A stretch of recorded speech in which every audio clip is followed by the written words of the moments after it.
Welcome to Sprout Update. I am Tolulope Olabode. Sprout Update is a program designed to chronicle the activities of the youth programs that we have here in Haiti. And on today's episode, we'll be considering the importance of empowering young women in agriculture for transformation. And of course, today's episode is dedicated to celebrate this year's International Women's Day. And to do justice to that topic today, I have with me, yes, a beautiful soul from the ER group. So she's going to introduce herself to us. Okay, good morning, Tolu. Thank you for having me. You're welcome. My name is Veronica Magaji, and I'm the Agribusiness Hub Manager for YAS project on the IYA unit. So IYA is an acronym for ITA Youth Agripreneur. So it was before it was institutionalized to ITA Youth and Agribusiness unit. So under the unit, we have quite a number of projects. And of course, our main focus is training, coaching, empowering these young people to see the viability in agribusiness and to see it as a venture that is worth investing into. You know, we also work on linkages to market and linkages to finance for these young people so that they will be able to contribute their quota in food production, security, and also increasing their income as they go into these productions. Thank you very much. So here, what informed this initiative of training young women? Okay, I think let me start with marginalization. This actually has different impacts based on location. So there are some locations that you find women marginalization high. There are some locations you find it medium, and in some locations it could be very low. Yes. So we talked about marginalization because it links to access to land.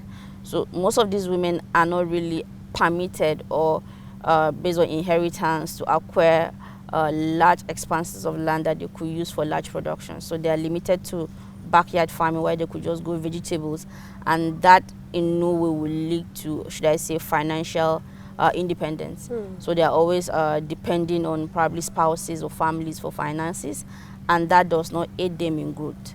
So which leads me to the second point, financial liberty. So I feel a woman that is liberated is a happy woman and can raise happy children, and definitely that's what the community needs, because if you go into a community and you look at the nature of the youth, probably you should trace back to what their mothers are like. So if their mothers are liberated, they're able to access finances, they're able to help them to grow businesses. Definitely you see a change in our communities and therefore producing a healthier societies for us to live in. And then to hunger too. Now, hunger is a factor because we are competing with resources, with industries, animals, let me say it that way, because industries are into feed formulation for animals are looking at raw materials, and those are the same materials that we eat. So there is shortage, there are shortages of food supply, and that's why the country probably relied on exportation. And when it was banned, it affected the whole country. Prices skyrocketed and a lot of things are going bad. So if women will be empowered to go into production to at least up to 30% will be reduced of food scarcity, and they'll be able to contribute their quota to national development, GDP, and then income for themselves as well. Yeah, that's very interesting. Yeah. So what exactly has HIA done to do this? What are those techniques or technologies that you've brought into place? Well, we'll talk about our programs that are focused on women participation. So most of our projects are, should I say, 50-50. We are very inclusive about women participation. And we are so intentional about it that even if there is going to be a bias, it favors the women more. So you find it more of, let's say there's a project that has 70-30. So we have 70% women and then 30% male participation, while bulk of the project focus on 50-50. So we're intentional about women participation in our programs. That is one. We make it a duty that women are part of what we do. We look at, should I say, loan facilities that favors women so that they'll be able to access loans for growth. We look at commodities that are market driven and commodities that women have interest in. So it's more like a bottom-top approach. So we don't just sit and cook commodities, sit and cook trainings. We actually go into these communities and have a baseline surveys to see what they're interested in doing, so that they'll be passion driven to actually take it to the latter. So we do that to encourage women to be intentional about these businesses. Then, aside the bottom-top approach to make sure they're interested, we look at support, incentives, because some of them could really show the enthusiasm, the zeal to want to start these businesses, but resources could be a limiting factor. So we look at incentives, aside the linking them to finance, linking them to market, we look at inputs, incentives that we can give to support these businesses to thrive. Then one of the factor again that we try to combat is spousal consent. Yeah, in some cases you could find their spouses a bit not supportive. Yeah, not supportive. Yeah, I had a story of I was probably on the field, and then it was a baseline survey. We're trying to interact with these young women to get to know those commodities that are market driven in their environment. And the man walked up to me and whispered in my ear, and he was like, support her, but don't support her too much so that she will not become pompous in the house. So he wants her to, but he's still scared of competition. So we have spousal consent as a factor, and to combat that, we started having trainings that could have families attend, so the husband and wife can be a part of it, so that they will not have the notion that we're probably empowering these young women to be rebellious in their homes and not to be supportive or be submissive, as the case might be. So those are some of the things we do as a project in IYF. That is very, very eye-opening, and I'm so sure we're going to have a beautiful time with you. You still have a lot to tell us about your experiences and what IA is doing in empowering women. I'm so sure we're going to enjoy this. And our viewers at home, I know you have so many questions. You are curious, you want to know. But before we go on with her, can you relax a little bit and let us go for this short break? When we come back, you're going to have a good ride. Thank you.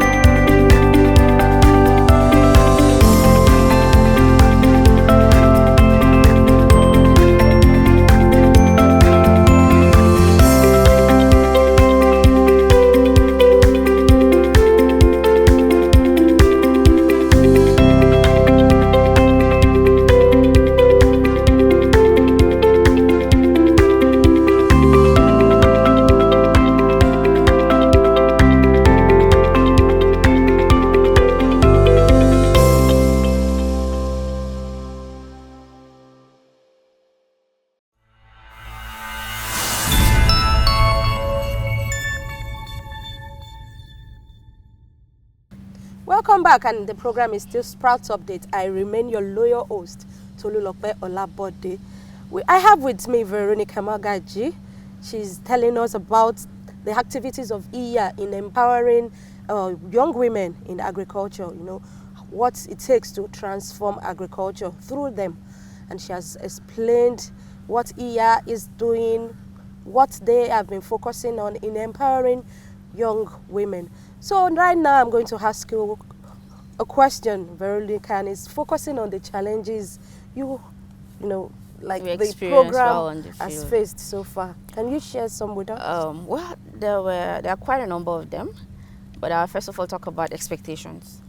You know, while you're on the field and then the name IITA comes up, a lot of people have diverse expectations. From expecting you're probably walking around with brown envelopes to be dropping, you know, to people wanting incentives for mobilizing people. So most times we have to get into this environment, talk to the head of the community to be able to access these people. We try to combat politics so that we don't have people probably based on preference, you know, benefiting over other people. You know, I've had an experience of going to the field after training, and then this young man was like, he knows IITA, he knows what IITA will do. So if IITA decides to share 3 million for them, IITA has nothing to lose. And this was a training we were facilitating for weeks, and the participants were around 360. So, you know, the expectation was quite like massive, and I was like, no. So we have to go in depth into sensitization, orientation, to really change their mindset to probably cash gifts, because empowering them goes way beyond just giving them money, though it's part of the things we do, not giving cash but mainly inputs. So it's been a challenge, expectations being too high. And then another thing is getting our female beneficiaries. Initially I mentioned the marginalization, the spousal consent. Then there could be norms of societies in allowing their females to actually go out.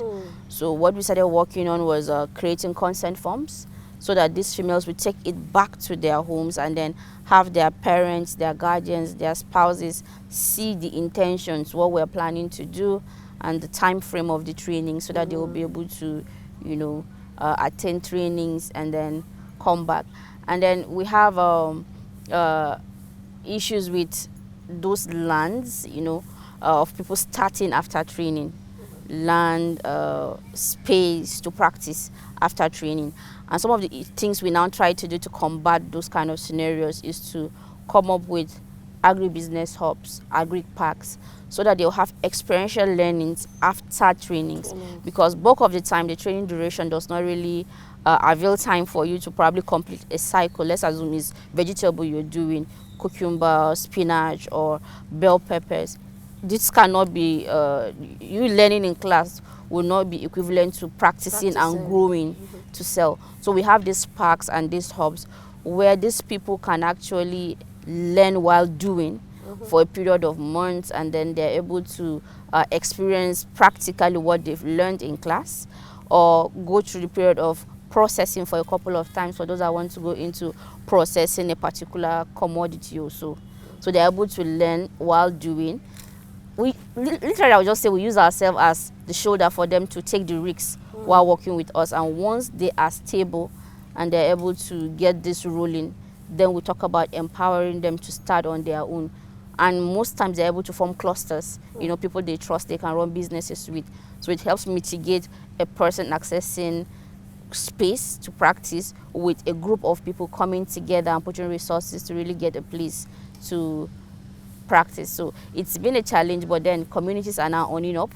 We're seeing lands to lease, we're seeing facilities to lease, and then transform them into parks and into hubs for these people to practice before starting their own businesses. So as to just remove that fear of agriculture is embedded with risks and uncertainty, and I don't want to start and fail. Yes. Interesting. I know technology is very interesting and very important, especially in this time. What technology or initiative have you been able to incorporate into training these young women? Okay, I'll first of all talk about the drudgery that was formerly seen in agriculture. So normally when you talk about agriculture, what comes into people's mind are the hoes and the cutlasses, those physical hard labors that people have to go through to probably produce or process.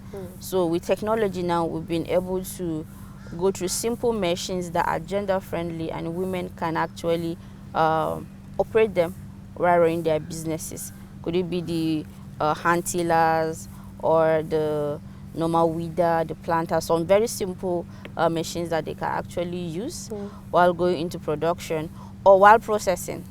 You don't have to probably use your entire energy frying gari, or use whatever method of pounding or turning to extract oil from groundnuts. So we are able to introduce simple machines that they can use to mitigate those drudgery, those stress that is viewed with agribusiness. Then secondly, I'll talk about a means of marketing their products or produce. If you remember years back, where you have to only advertise on newspapers, go to TV stations or radio stations, those were quite very expensive. But with technology now, they are learning diverse ways that they can use social media to advertise what they're doing to access market. Though as projects, we work on linkages to market, linkages to finance, off-taker relationships. But then for a wider coverage, these young people are being taught how to use social media to be able to advertise, to showcase what they have, and they're able to sell more. And others are even going into exportation. Then with technology too, we're able to introduce new varieties. Sometimes they will tell, okay, this variety stays long you know, or my area is full of drought, you know, there's drought every now and then. So with the varieties we have that are drought resistant to striga, you know, all those things. So it helps to propel them to want to go into agriculture, seeing that some of those challenges that they are facing are being mitigated. So technology really has done so much in aiding us to be able to do the work we're doing efficiently, and having youths tilt their passion from other areas and sectors back to agriculture, seeing viability in income and other good things that the sector has embedded that before were not known to them. Okay, interesting. So I'm going to ask you this, my last question. There's importance in continuity. You train them, you leave them. How do you ensure they continue in doing what you've taught them, and how sustainable are these approaches that you've put in? Okay, so one of the factors we consider during training is actually sustainability plan. And that's why all our trainings end, not really completely ending, with a business plan development. Yes, so we always have trainings on business plan development, because we feel a business plan actually helps them to have a roadmap for their business, you know, and it's not casted on stone. When option A that you thought is working does not, you have to change to option B. So it's not like a fixed document, but it's a work in progress. But it helps guide, you know, how you embark, how you take care of your business and other stuff. So for us, we don't really leave them, because I know project that, yes, after we've executed project, we still call back to check, we still link them to other opportunities for growth. But most importantly, what we do is to make them see strength in partnerships. Yes, to see strength in partnerships. So it's not about I alone being a CEO. We can be board of directors and have strong businesses thriving over and over a period of time. That helps with sustainability. So how do we start? I mentioned cooperatives earlier. So we start by clustering them. So during training, we cluster them. We introduce formation of cooperatives to them, where women are exposed to even leadership positions. Because, you know, normally it could be them feeling intimidated and not wanting to take up positions, but with cooperatives, the positions are shared so that it will be equal, both males and females. So they're exposed to leadership, they're exposed to having a team, you know, they can work with and grow together. So it aids in them standing, it aids in it being sustainable. So it could be resources that is a problem. So if we have to contribute like $1 million, I might not have $1 million, but because we have 5 on the team, and then we have to 200, you know, so it's easier to raise resources, raise finance, and even access finance from financial institutions. Because most times when these young people are looking for finances, banks don't respond to individuals. But when they come in cooperative, they're able to access these loan facilities to expand their businesses. So for sustainability, we don't stop. And we don't just train them as IY and leave. We link them to mentors. So for every training, there is a mentor that they can fall back to, because some of these locations are not places that were domicile. So we could travel to long distances to go and train. So before any training, we identify mentors that are the easy go-to people before they reach to us, so they can get to the mentor, and if needs be, we go back for post trainings, we go back to check, and because of that, we're able to have several success stories documented of youths that were trained, where they were before training, how they started, and where they are presently. So we don't really drop them. As some of us actually testament of trainings that were held, and then we started, and we're still here training and also teaching people to see that there is something embedded in agriculture that is worth venturing into. So it's not just talk. I'm a testament to it. You can see I'm doing well in agriculture, and you can also do well. So sharing success stories of other people encourages people to also do more. So we have tons of success stories that we share with people that propels them to really want to do good and better in agri space. Now that you mentioned this success story, you've actually brought up a question in my mind. In fact, actually two. The first one is, how do you select the team or the group of women that you train? How do you do your selection? And then the other one is, can you share a success story with us briefly? Okay, so how we select? Yeah, the first thing is we launch calls for application online. Then secondly, we do targeted approaches. Now, I will tell you the disadvantage of calls for application. We do, and someone can see, like, this is Oyo State. I could be planning a program in Oyo, and somebody will sit in Ogun and apply. And when you call the person for interview, the person does not really come. Or some people will not tell you, I have a relative in Oyo that I can stay with during training. And after training, clustering becomes a problem because the person has to go back to base. So most times, we identify targeted groups of people that are involved, and it aids in monitoring. So there's ease in accessing them, and then when I'm monitoring them, it's easier to travel and know that this group of people are already involved in cassava processing, and I'll be able to access them. So selection could be online, it could be targeted approach, but mainly we focus on young people. For bulk of the projects, the age bracket does not exceed 35. So for IYAR projects, actually 18 to 35, so it could be 18 to 29. In STEP, yes, there's a exception of 15 because of the young people, yes, in secondary school. But for the matured youth, we focus on 18, then the max is 35. That's how we get these young people, and then we talk about interest. We have interactive sessions with them. We take their profiles, and we're able to select those that are interested in starting for impact, most especially because if we just pack anyhow, then we don't have the success stories to talk about. So we look at the impact, because at the end of it, we want people that will be able to practice. Yes, so we look at impact, so people that will at least be able to practice, people that are willing to practice, are available, and they have the time to really practice after trainings. So for success stories, we had quite a good number of success stories, but one that comes to my mind readily now, it's a lady I met in Kaduna while we were training, and she trained under the poultry commodity, and encouraged her husband to train because they were all within the age bracket. So after this training, they went into the hub. They were into layer production, so they were able to produce. They were given point of lease. Okay. So they're able to, every day come in, pick eggs, sell eggs. And I followed them, but even when I came back to Oyo and I had their story, how they were doing, I decided to give them a call. So what's happening? And the pictures and videos they sent to me were pleasing.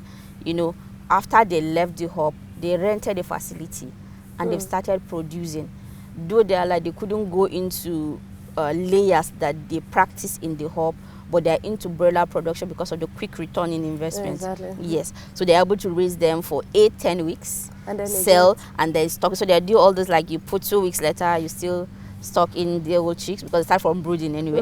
So another 2 weeks, like at intervals of some weeks, they always have birds to sell, and they are doing very well. So it was like encouraging her husband to be a part of it, and now it's becoming a family business, and they're doing very well in it. So there are quite a number of young women that have started like that. I have one that was into fish farming, and she realized the birds were no good, and she wanted to end it all. But during the course of the training, she realized her mistakes, and she started all over again. And now she's doing very well, raising her fishes and selling. So the stories are actually plenty, but then with time, sometimes we'll probably share some of those stories with you people, and then you'll be able to see the impact of what we'll be able to do across the country. Thank you very much. This has been a wonderful time with you. Thank you for having me. Thank you. Yeah. And this is where we draw the curtain of this episode today, Sprout Update. I know you've learned one thing or the other. For our next episode, don't hesitate to join all our social media platforms, on X, on Facebook, on Instagram.